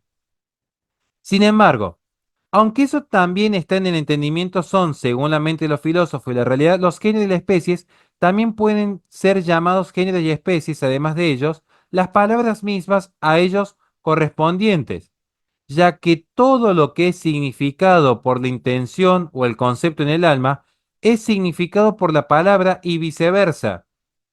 Pero esto ya depende de la convención humana. ¿Qué les está diciendo? Que todo significado al final del camino, ¿qué es? El significado de varón, el significado de humanidad, el significado de belleza, ¿es una realidad objetiva y trascendente o termina siendo simplemente palabras producto de la convención humana? ¿Qué les está diciendo Guillermo Dockham? ¿Existe la mujer como realidad objetiva y trascendente universal? ¿O mujer no es más que una palabra que significa una convención humana a partir de ciertas propiedades predicables? ¿Entienden o no entienden a dónde está yendo Guillermo Dockham? Es A una que todo con, es un bueno, conflicto social. Pareciera, ¿no? Bueno, diríamos construcción lógica. Sí, Pareciera. ¿Quieren que sigamos leyendo un poquito más a Guillermo Dockham? Porque es realmente, uno lee a Guillermo Dockham y está leyendo el siglo XXI. O sea, por lo dicho, queda clara la solución de la segunda cuestión. No tratándose de las palabras mismas, hay que sostener que los géneros y especies y en general todos los universales de esta índole no son corpóreos, ya que no están más que en la mente en la cual no hay nada corporal. También está clara la solución de la tercera cuestión. Los universales no están en las cosas sensibles, ni son de la esencia de las cosas sensibles, ni partes de ellas, pues, según el comentador Averroes en el libro séptimo de la Metafísica, comentario 47, cito, es imposible que los universales sean parte de las sustancias que existen por sí. Y en el comentario 45, bueno, acá se la cita Averroes. Bien claro como se ve el comentador, piensa que los universales no son parte de las sustancias, ni son de la esencia de las sustancias, sino que tan solo declaran la sustancia de las cosas como los signos declaran a las cosas señaladas por ellos, y por eso no son ellas, ya que entre el signo y los significados tiene que haber distinción. ¿Qué está diciendo? Resumidamente, ¿qué les está diciendo? No hay universales. Solamente existe lo individual. Y esos universales de lo que nosotros hablamos, ¿dónde residen? ¿Residen en las cosas según Guillermo de Ockham, lo bueno, lo verdadero y lo bello reside en las cosas o reside en nuestro intelecto, según Guillermo de Ockham. Reside en nuestro intelecto. Ahora, si residen en nuestro pensamiento, ¿podemos pensar sin lenguaje? ¿O es que acaso el lenguaje implica signos, significados, significantes?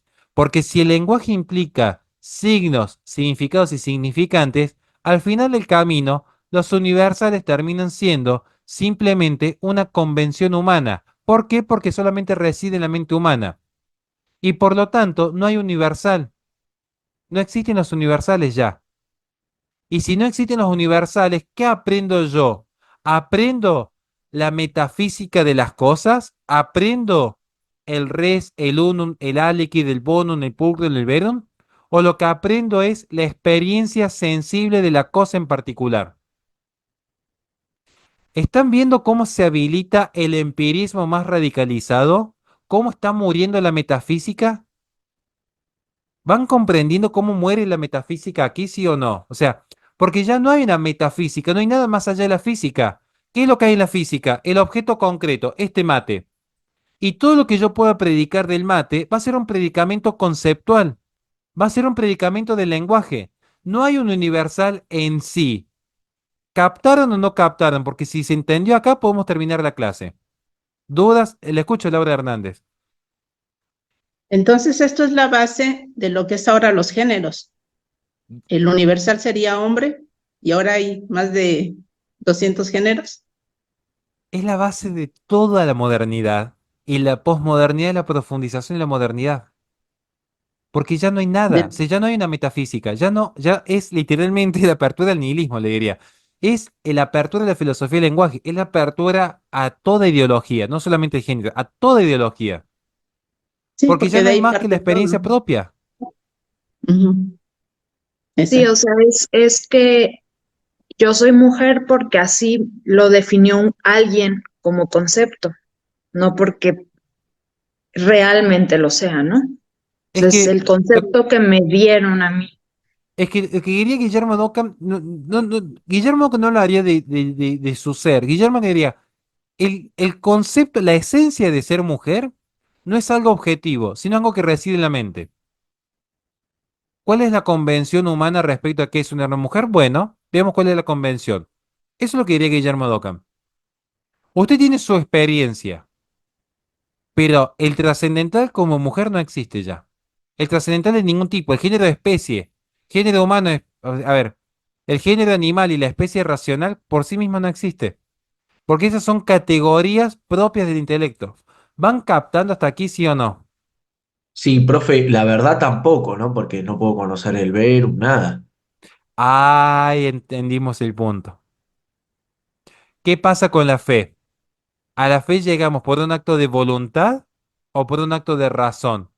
Muy bien, man. De voluntad. Claro, porque ya la Y razón no puede la operar. razón me, ¿Entendés, me Matías, basta. por qué hay este divorcio entre fe y razón? Porque justamente, ¿a dónde te conduce la razón? A la verdad, pero la verdad si no es trascendental, ¿cómo es la verdad? Sensorial, Eh, claro, individual, sí, subjetiva sensible. sería individual.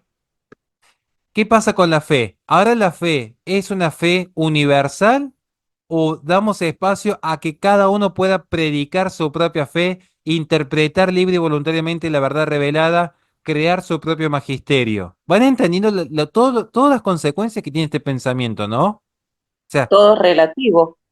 pe- pero es que no es que ni siquiera, porque, a ver, para que algo sea relativo, esto es una trampa, muy bien, Flor. Ahí le doy la palabra a Miguel. Es una trampa, porque para que algo sea relativo, ¿qué tiene que haber como disvalor o como valor? Si algo es relativo, ¿qué tendría que haber? Un absoluto. Pero para que yo Claro. diga que algo es relativo, tendría que conocer un absoluto. Pero ¿qué pasa si yo niego la categoría de absoluto? También niego la categoría de relativo.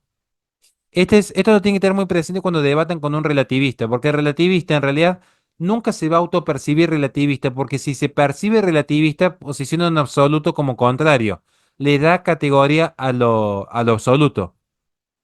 Entonces ni siquiera habría relativismo porque no hay un absoluto como para decir que algo es relativo. Las cosas simplemente son. Simplemente es la apertura incluso al existencialismo. Esa es la profundidad y riqueza de Guillermo Dockham, con cosas que tiene interesante, pero bueno, hay que hacer la crítica entera. Miguel Vargas lo escucho y cierro. Bueno, creo que está un poquito ya respuesta a mi pregunta, pero igual la pregunto.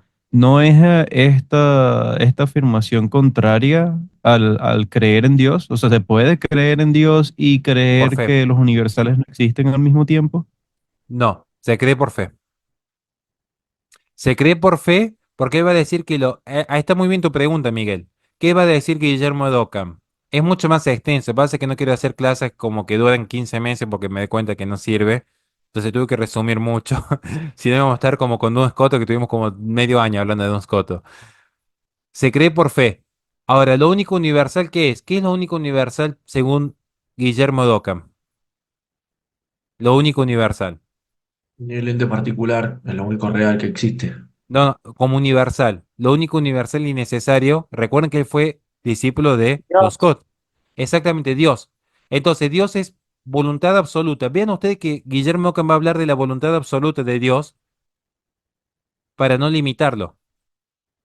Que esto le va a dar espacio incluso al voluntarismo o la voluntad absoluta de Schopenhauer o de Nietzsche. O sea, para que vean las influencias, porque Guillermo Ockham también va a ser influencia para Nietzsche o Schopenhauer. Muy bien tu pregunta, Miguel. Porque ¿qué pasa? ¿Qué pasa, hermano querido? Con Dios es lo único necesario y absoluto.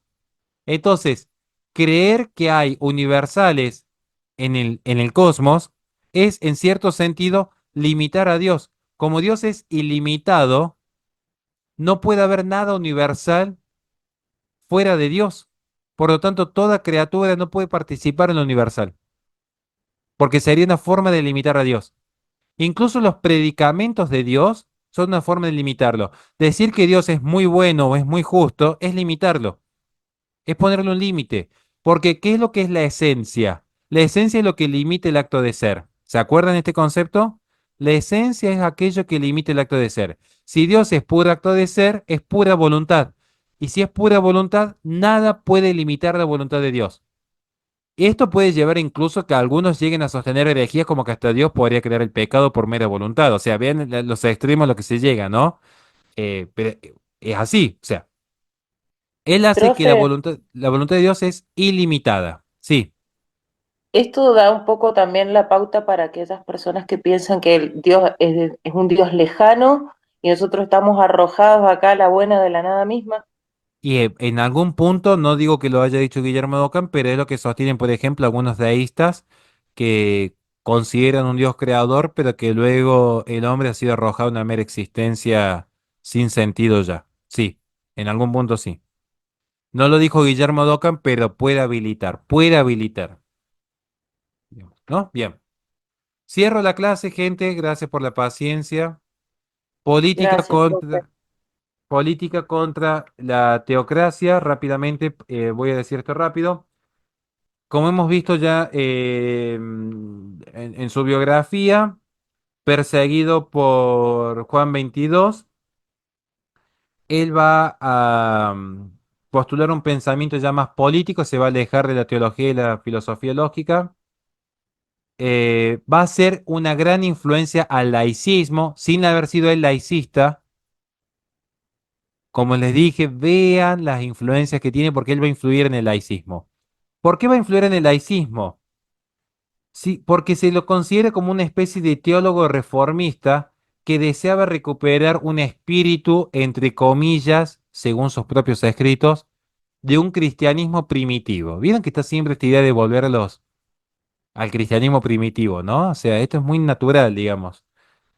Entonces, dentro de las polémicas que tenía con la iglesia, él quería hacer primar que hubiese una separación de lo que era la autonomía de la iglesia en el terreno religioso del terreno civil y político.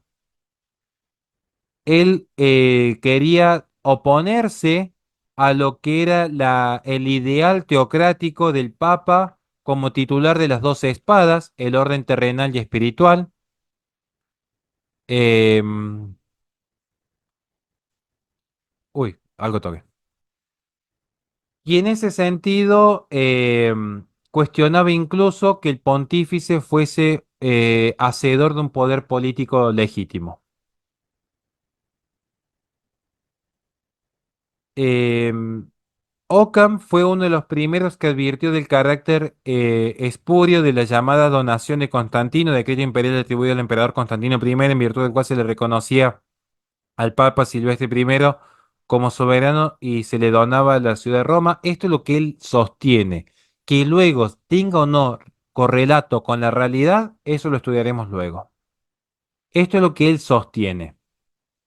Respecto al mejor régimen político, es interesante porque él defiende la monarquía, pero una monarquía en la que cito en su diálogo tercero, en ella domina uno solo a favor del bien común y no principalmente a favor de su propia voluntad y beneficio. No sé si observan acá la contradicción. ¿Por qué defiende la monarquía? Recuérdense, ¿quién protegió a Guillermo de Ockham? Lu- Luis de El Baviera. bávaro, el emperador de Oriente. Exactamente, Matías. No sé si ven la contradicción, porque él favorece la monarquía como que hay un dominio de uno solo en favor del bien común. Pero ¿qué dijo del Papa? ¿Ve la contradicción o no? Resulta que le está dando más poder al poder político que al poder eclesial, siendo él un hombre de fe. Lo que yo estoy mostrando acá que hay una contradicción. ¿Por qué? Porque está siempre en juego la propia circunstancia de uno como un ser pasional. Entonces, él, siendo protegido políticamente y perseguido religiosamente, de repente, esa que puede ser interesante la crítica que hace al papado, no la va a hacer con el poder político. Es cierto,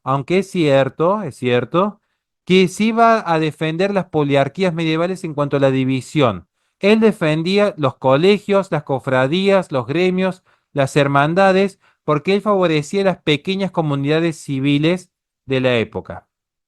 Entonces, estos cuerpos intermedios, que yo también defiendo, para mí deberían volver los colegios, las cofradías, los gremios y las hermandades, son un instituto fabuloso para ponerle un freno al poder político. Eh, en esta búsqueda de paz y orden, él la va a exaltar, pero va a mostrarse siempre favorable a las monarquías, ¿no?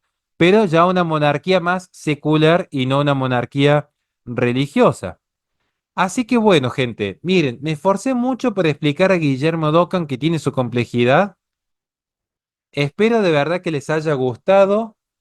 Em, yo no sé si corresponde o no hacerlo, pero antes de terminar quiero decir dos cosas, para que no sea solamente filosofía dando así un filósofo. Yo no sé si me autoriza o no, me tiene que poner el pulgar arriba si me autoriza, porque uno de ustedes días pasados me hizo llegar a mi cuentita de Bank una ayuda. No sé si corresponde que lo diga o no, pero esa persona está muy presente en mis oraciones porque nos ayudó muchísimo. Teníamos que ir a solventar unos gastos.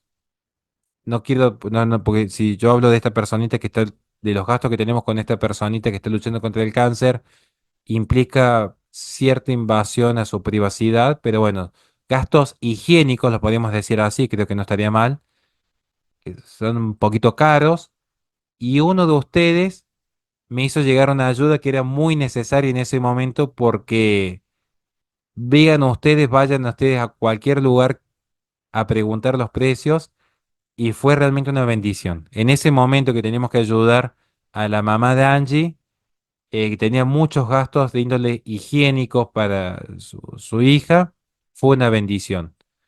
Y de verdad, gracias.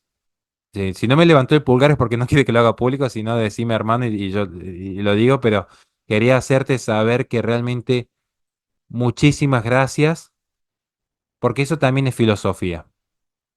Ese espíritu de humildad, de entrega y que se hace por un bien mayor. Porque algo que créanme que con esa ayuda no es que nos fuimos con mi esposa a cenar a un restaurante ni cerca. De hecho, con mi esposa estamos toda la noche comiendo fideos y arroz, pero y somos felices así. No lo digo quejándome, digo, somos felices así en la austeridad.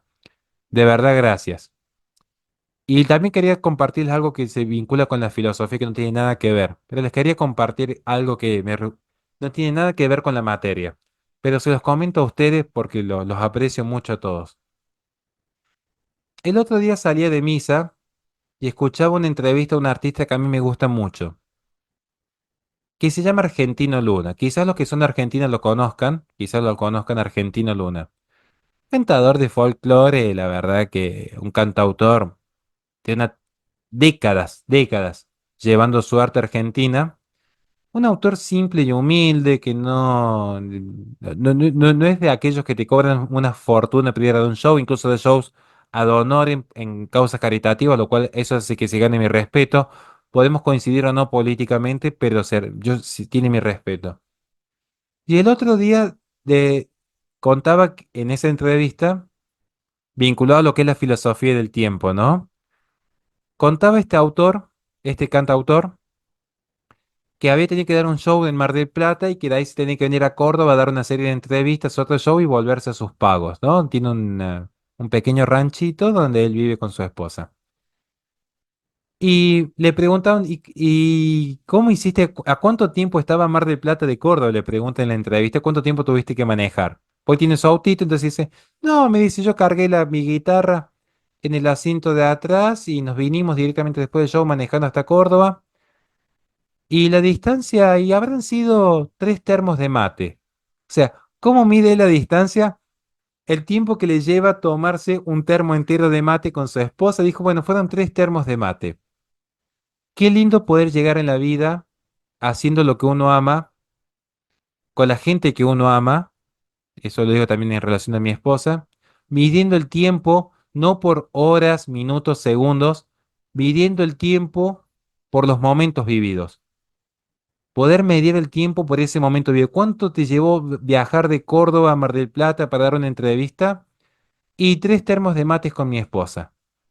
Eso es lo que quería compartir, no tiene nada que ver con lo que hemos hablado hoy día, no tiene nada que ver, pero se los quería compartir igual. ¿Por qué? Porque quería hacer ese descargo que me gustó mucho la entrevista y dije, mira, qué hombre sabio, ¿no? ¿Quién pudiera llegar a esa edad, seguir haciendo lo que uno ama, seguir con la persona que uno ama y poder ver el tiempo de esa manera, ¿no? O sea, qué hombre sabio, qué, qué maravilla la sabiduría, ¿no? Porque la filosofía se trata de sabiduría. Te escucho, Flor, y cortamos la clase de hoy. Era para agregar un aporte a esta última, a este último comentario que hiciste. Hay otro cantante argentino, que no sé si es el escritor de la letra que él canta, que dice, el tiempo que vale lo marca el latido de mi corazón. Es así. Y hay una historia muy linda de un hombre que se dice que había llegado a un pueblo en China, donde veía que todas las lápidas tenían escrito 6 años, 11 años, 15 años, y él pensó que se trataba de niños, hasta que le comenta el que atendía el bar del pueblo, que en realidad cuando se entierra una persona solamente cuentan el tiempo que realmente vivió, el tiempo que fue feliz es el tiempo de vida. Esto también como para que la filosofía nos motive a que vivamos en felicidad, no vivamos tan amargados porque a veces nos amargamos por la religión, por la política, el fútbol, lo que decíamos ayer, el tema del fanatismo. Y la vida es algo más de lo que vemos en las redes sociales, es algo más de lo que nosotros vemos en la imagen superflua del mundo. La vida tiene una profundidad que ahí sí donde yo tomo distancia de Guillermo de Ockham, tiene trascendentales. O sea, el bien es un universal. Y si perdemos de vista esto, vamos a caer en un vacío existencial muy profundo. El bien es universal porque Dios es universal y Dios participa de la creación constantemente en su ser. Gente, los quiero un montón. Nos vemos la clase que viene. Dios los re bendiga a todos. Chau, chau. Hasta luego, Gracias, gracias. profe. Chau, chau. Gracias por todo, profesor.